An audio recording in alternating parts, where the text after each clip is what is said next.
दिनैनि समाव आङो गासै बर'नि माहारियारि आफाद गासै बर'नि रेसपन्सिबल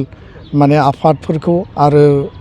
सुबुंफोरखौ आं खावलायो बर' हारिखौ आं खावलायो लोगोसे बिटिआरआव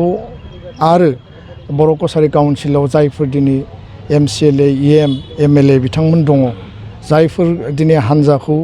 सोमावसारनायनि गेजेरजोंनो दिनै इउपिपिएल हान्जा जादों सोमावसारनायनि गेजेरजों दिनै बिपिएफ हान्जा दाजादोंमोन दिनै जायफोर रुलिंआव दङ जायफोर अपोजिशनाव दङ आं बिथांमोनखौबो खावलायगोन आङो रिमाइन्ड खालामनो नागिरगोन दिनैनि बे गोथार मोनसे बड'लेण्ड दाबि साननि गेजेरजों जे गावबा गावनि कमिटमेन्ट आरो रेसपन्सिबिलिटिखौ माहारिबाद माहारि सिबिनाय आरो माहारिनि जेंना जेंसि सुस्रांनायनि फारसे जाहाथे बयबो गोसो होनानै हाबा मावो अकल राजखान्थियारि बाथ्राफोरखौल' सावरायाबासिनो दान्थे बिदान्थेखौल' माने बांद्राय खालायाबासिनो दान्थे बिदान्थेया राजनितियाव थागोन पलिटिक्सआव थागोन खिन्थु पलिटिक्सनि नामाव पलिटिक्स खालायाबासिनो माहारि दानायनि नेसन बिल्डिंनि आरो माहारियाव जि कमिटमेन्ट आरो रेसपन्सिबिलिटि दङ